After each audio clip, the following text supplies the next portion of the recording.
Hello guys teaching education में आप सभी का स्वागत है। गाइस ग्रेडेड 4 सेमेस्टर के पेपर थर्ड विज्ञान के अति लघुत्तरीय प्रश्नों की बात करने जा रहे हैं हम। तो दोस्तों राजन सीरीज से हैं। इसमें पहला क्वेश्चन दोस्तों कि एंटीजन तथा एंटीबॉडी में अंतर बताइए।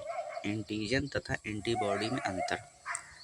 तो दोस्तों ध्यान दीजिएगा, जो एंटीजन होता है लाल रुधिर कणिका में होता है, मतलब आरबीसी से बोल दो दोस्तों। एंटीजन आरबीसी में होता है, लाल रुधिर कणिका। और जो दोस्तों एंटीबॉडी है, एंटीबॉडी प्लाज्मा में पाया जाता है।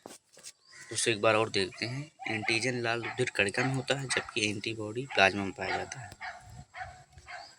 अंतर बताना था दोस्तों, तो यही मेन अंतर है कि लाल रुधिर कणिका में पाया जाता है एंटीजन, और एंटीबॉडी प्लाज्मा में पाया जाता है। फिर दूसरा क्वेश्चन दोस्तों, रुधिर वर्ग ओ को सर्वदाता क्यों कहते हैं। रुधिर वर्ग ओ को सर्वदाता क्यों कहते हैं। आप सभी जानते हैं दोस्तों, ओ सर्वदाता है और जो ए बी है ये सर्वग्राही है। रुधिर वर्ग ओ को सर्वदाता इसलिए कहा जाता है क्योंकि रुधिर वर्ग ओ में कोई एंटीजन नहीं है। एंटीजन का मतलब ये लाल रुधिर कणिका में होता है तथा यह सभी रुधिर वर्गों को रक्त दे सकता है। ओ को सर्वदाता इसलिए कहा जाता है क्योंकि रुधिर वर्ग ओ में कोई एंटीजन नहीं है और यह सभी रुधिर वर्गों को रक्त दे सकता है। ये इसकी एक विशेषता है दोस्तों, इसलिए इसे सर्वदाता कहा जाता है। नेक्स्ट स्लाइड चलते हैं दोस्तों हम सभी। तीसरा क्वेश्चन है दोस्तों, रुधिर वर्ग ए बी को सर्वग्राही क्यों कहा जाता है। ओ सर्वदाता है, ए बी सर्वग्राही, क्योंकि इसमें एंटीजन नहीं होता। क्योंकि इसमें एंटीजन नहीं होता दोस्तों। और पीछे क्या था, कोई ओ में भी कोई एंटीजन नहीं होता, लेकिन इसमें भी दोस्तों क्योंकि इसमें एंटीजन नहीं होता, लेकिन उसमें कोई भी नहीं, इसमें एंटीजन मतलब कोई हो भी सकता है तथा यह समस्त रुधिर वर्गों से रुधिर ले सकता है। वही बात हुई दोस्तों, इसमें भी एंटीजन नहीं होता और सभी ब्लड वालों से रुधिर ले सकता है, तो इसीलिए इसको सर्वग्राही कहते हैं। फिर चौथा क्वेश्चन दोस्तों, रुधिर का पीएच मान कितना होता है। तो दोस्तों रुधिर का पीएच मान 7.4 क्षारीय विलयन होता है, मतलब क्षार विलयन होता है 7.4। पांचवा क्वेश्चन है, एक वयस्क व्यक्ति में औसतन कितना रक्त होता है।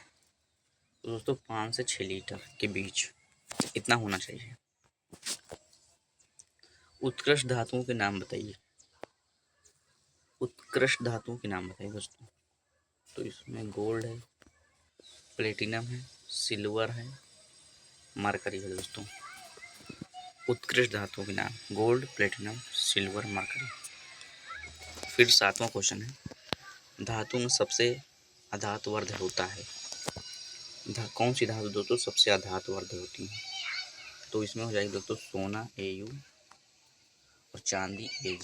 सोना Au सबसे अधातुवर्ध दोस्तों Au Ag। फिर आठवां क्वेश्चन, कौन कौन धातु विद्युत धारक सर्वाधिक चालक, मतलब सबसे अच्छा चालक दोस्तों विद्युत धारक। दोस्तों आपने चांदी का हमेशा सुना होगा, चांदी भी बहुत अच्छा चालक होता है विद्युत धारा का। और दूसरा हो जाएगा दोस्तों तांबा। फिर नेक्स्ट स्लाइड करते हैं दोस्तों। 12 नंबर क्वेश्चन है, सबसे प्रबल अपचायक तत्व का नाम बताइए।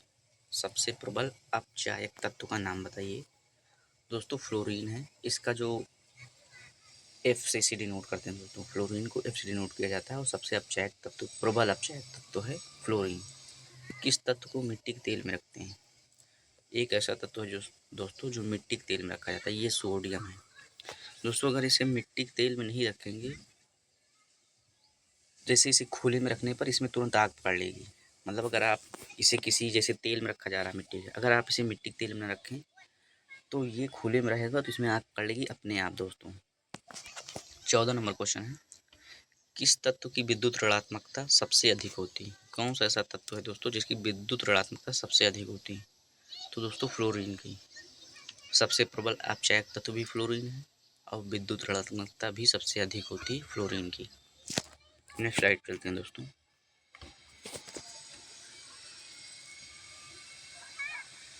दोस्तों ये क्वेश्चन हो चुका है, रिपीट हो गया है, माफ़ कीजिएगा। एक ही चीज़ दोस्तों 2 बार आ गई है। ओके, इसे डिलीट कर देता हूँ।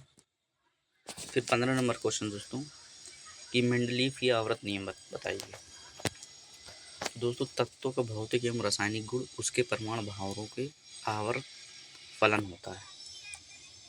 तो दोस्तों मेंडलीव का जो आवर्त नियम है, मतलब मेंडलीव ने जो आवर्त नियम बताया है, तत्वों का भौतिक एवं रासायनिक गुण उसके परमाणु भारों के आवर्त फलन होता है। दोस्तों 16 नंबर क्वेश्चन दोस्तों कि अयस्क किसे कहते हैं।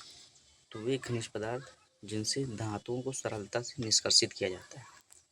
वे खनिज पदार्थ जिनसे धातुओं को सरलता से निष्कर्षित मतलब अलग दोस्तों किया जा सकता है, अयस्क कहलाते हैं। फिर 17 नंबर क्वेश्चन है कि धातु कर्म किसे कहते हैं। दोस्तों धातु कर्म किसे कहते हैं। अयस्कों से धातुओं को निष्कर्षण का मतलब मैंने बताया दोस्तों अलग करना, तथा परिष्करण में शामिल, मतलब परिष्करण मतलब जोड़ना दोस्तों, निष्कर्षण का मतलब अलग करना, परिष्करण मतलब तथा परिष्करण में शामिल समस्त प्रक्रमों को धातु कर्म कहते हैं। फिर से देख लेते हैं एक बार दोस्तों, धातु कर्म किसे कहते हैं। तो अयस्कों से धातुओं के निष्कर्षण, अयस्क हैं दोस्तों उसमें धातुओं को निकालना तथा उन्हें जोड़ना शामिल में जो समस्त प्रक्रम है उन्हें धातु कर्म कहते हैं दोस्तों। फिर दोस्तों 18 नंबर क्वेश्चन है यूरेनियम धातु का निष्कर्षण। जो यूरेनियम है दोस्तों धातु का निष्कर्षण मुख्यतः किस अयस्क से किया जाता है। यूरेनियम धातु का निष्कर्षण मुख्यतः किस अयस्क से किया जाता है। तो पिच ब्लेंड दोस्तों, पिच ब्लेंड, पिच ब्लेंड। फिर दोस्तों 19 नंबर क्वेश्चन है तांबा के दो अयस्कों के नाम बताइए। जो तांबा होता है दोस्तों इसके दो अयस्कों के नाम बताना है। तो पहला हो जाएगा क्यूप्राइट और दूसरा हो जाएगा कापर पायराइट। तो तांबा के दो अयस्क हो जाएंगे क्यूप्राइट, फिर हो जाएगा कापर पायराइट। फिर 20 नंबर क्वेश्चन दोस्तों कि एल्यूप्राइट के दो अयस्कों के नाम बताइए। अभी तांबा पूछा गया था, अब एल्यूप्राइट दोस्तों कि दो अयस्कों के नाम। तो दो अयस्क हो जाएंगे दोस्तों, पहला है क्रायोलाइट, दूसरा है बॉक्साइट।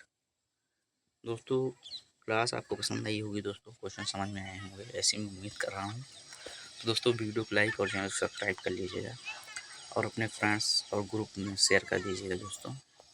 और दोस्तों एक चीज़ में बहुत इम्पोर्टेंट चीज़ भूल गया था, माफ़ कीजिएगा, याद आ गई, ये अच्छी बात है। आज दोस्तों आप सभी को स्वतंत्रता दिवस की हार्दिक शुभकामनाएं। दोस्तों आप सभी अपना ख्याल रखिएगा और वीडियो को लाइक चैनल सब्सक्राइब कर लीजिएगा। Thank you. नेक्स्ट क्लास में मिलते हैं हम सभी।